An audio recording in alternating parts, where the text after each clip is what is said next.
গ্রাম ছাড়া ওই রাঙা মাটির পথ।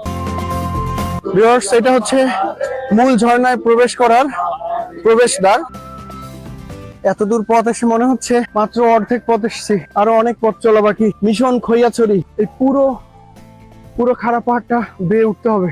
দর্শক, আমার ক্যামেরা চার্জ মোটামুটি শেষের দিকে, তো বাকি পথটুকু আমি ক্যামেরা অফ করে যাচ্ছি। দেখা হবে একদম ঝর্ণার দ্বিতীয় স্টেপে।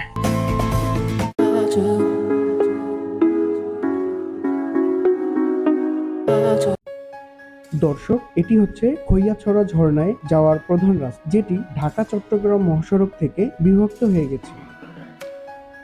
যারা চিটাগং থেকে আসবেন তারা এদিক থেকে আসবেন, এবং যারা ঢাকা থেকে আসবেন তারা এদিক থেকে আসবেন।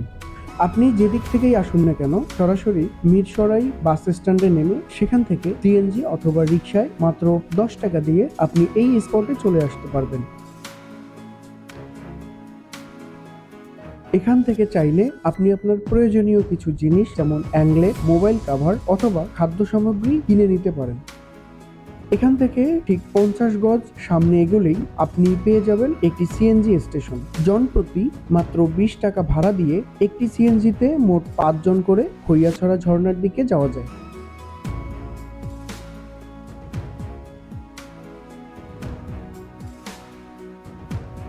সুপ্রিয় দর্শক, এটি হচ্ছে খৈয়াছড়া ঝর্ণার 9টি ধাপের প্রথম ধাপ, আর এই রাস্তাটি হচ্ছে উপরের আরো 8টি ধাপে পৌঁছানোর রাস্তা। দর্শক, আমি আপনাদেরকে একটি বিষয় জানিয়ে দিতে চাই। ঝর্ণার এই স্টেপে আপনি এখানে কিছু খাদ্য সামগ্রী পেয়ে যাবেন, যেমন সিঙ্গারা, সিদ্ধ ডিম এবং খাবার পানি। দর্শক, আপনারা যারা এখনো খৈয়াছড়া ঝর্ণা ভ্রমণের প্রথম পর্ব দেখতে পারেননি, তারা ডেসক্রিপশন বক্সে দেওয়া লিংক থেকে প্রথম পর্বটি দেখে আসতে পারেন। চলুন তাহলে কথা না বাড়িয়ে আবারও চড়াই উতরাই দুর্গম পথ পাড়ি দিয়ে ঝর্ণার বাকি ধাপগুলো দেখা যাক। আমার জন্য ওঠাটা বেশ কষ্টকর হয়ে গেছে, কারণ আমার এক হাতে ক্যামেরা, অন্য হাতে বাস থাকায় খুব কষ্ট হচ্ছে উঠতে। তারপরেও উঠতে হবে।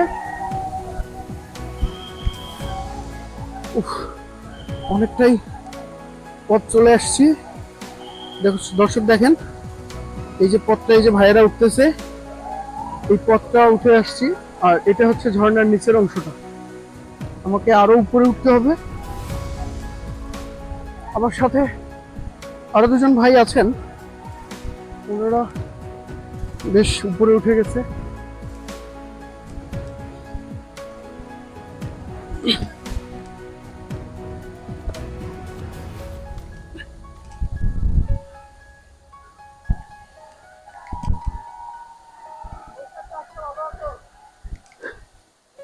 ভাই, অনেক কষ্ট হচ্ছে। হ্যাঁ, এটা শুরু না? কত দূর উঠতে হবে ভাই?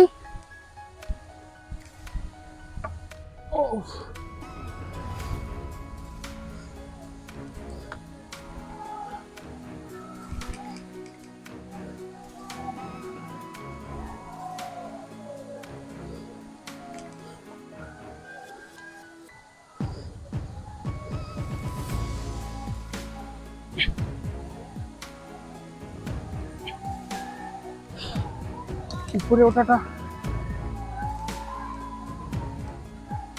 বেশ কষ্টসাধ্য।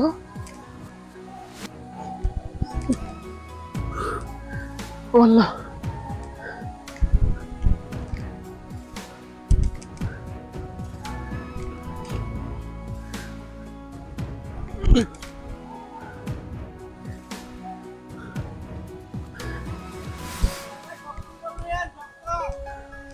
দর্শক, না দেখলে বুঝতে পারবেন না, এই হচ্ছে একদম খারাপ পথ।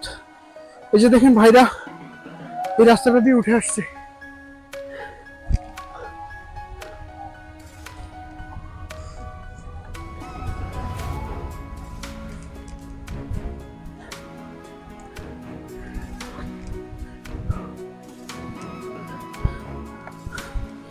উফ।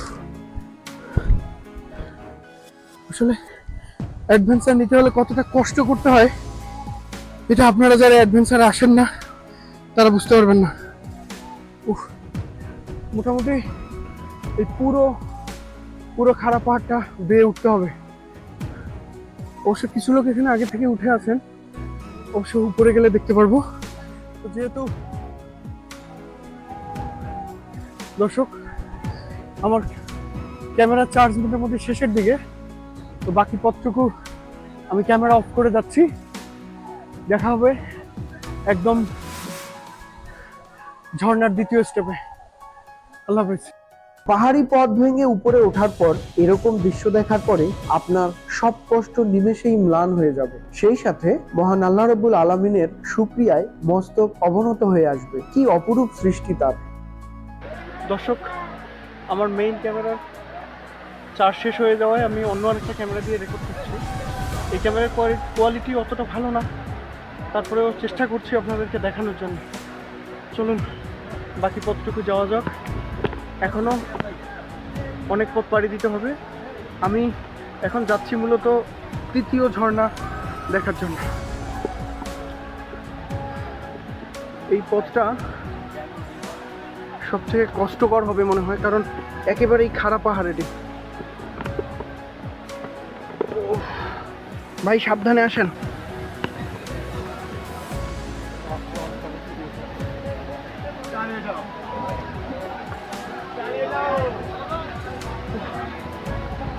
আপনার এদিক দিয়ে কোন দিক দিয়ে আসছেন? আমরা এদিক দিয়ে উঠছি। ওই 2 নম্বর ঝর্ণা হয়ে?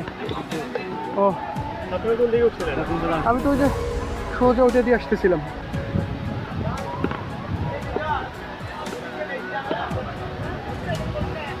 ওয়াও, চলেন।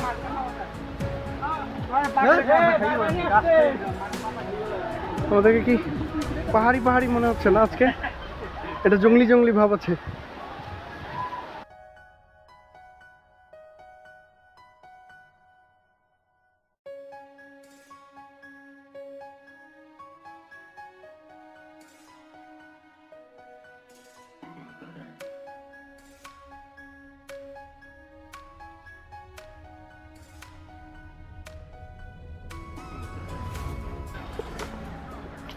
সামনে একটু সমস্যা আছে, বাঁকা, সাবধানে পা দিই, পা কেটে যাবো।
পথ ধরে এসে এখন সম্ভবত যে ঝর্ণাটাতে আছি এটি 5 নাম্বার ঝর্ণা। তো এই পিচ্ছিল পথ দিয়ে নিচে নেমে তারপর সেই ঝর্ণার কাছে যেতে হবে। চলুন তাহলে আস্তে আস্তে ঝর্ণার দিকে আগে।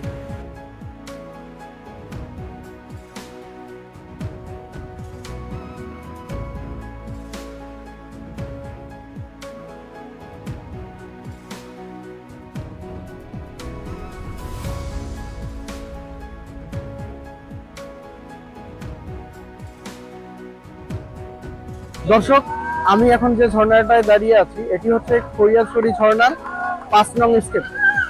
এর উপরে আরো স্টেপ রয়েছে, তো যেই পথগুলো আরো অনেক কষ্টের, অনেক পিচ্ছিল, অনেক খারাপ পাহাড় বেয়ে উপরে উঠতে হবে। দর্শক, খৈয়াছড়া ঝর্ণার 5 নং ধাপে এসে আমি আমার যাত্রা সমাপ্ত করলাম। কারণ এই ঝর্ণাকে ঝর্ণার রানী বলা হলেও এর আর এক নাম কিন্তু মৃত্যুকূপ। কারণটা নিশ্চয়ই আপনারা এতক্ষণ এই ভিডিও দেখে বুঝতে পেরেছেন। এখানকার প্রত্যেকটা স্টেপ, প্রত্যেকটা মুহূর্ত এতটাই ঝুঁকিপূর্ণ যে একটু বেখেয়াল হলেই ঘটে যেতে পারে মারাত্মক দুর্ঘটনা। তাই আমার মনে হয় এইটুকু অ্যাডভেঞ্চার নিয়েই ফিরে যাওয়া যাক। তবে আপনাদেরকে অবশ্যই আমন্ত্রণ জানাচ্ছি জীবনে একবার হলেও এই ঝর্ণা ভ্রমণ করার।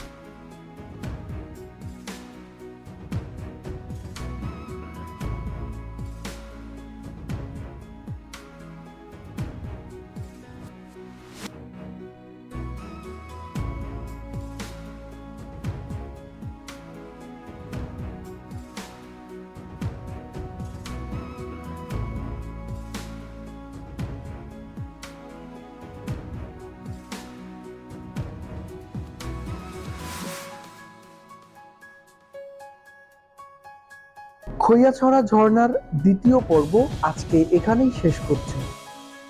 দেখা হবে পরবর্তীতে নতুন কোনো ভ্রমণের অভিজ্ঞতা নিয়ে। সে পর্যন্ত সবাই ভালো থাকবেন, সুস্থ থাকবেন, আর নতুন হলে অবশ্যই আমার চ্যানেলটি সাবস্ক্রাইব করে রাখবেন। সকলকে ধন্যবাদ। আসসালামু আলাইকুম ওয়া রাহমাতুল্লাহ।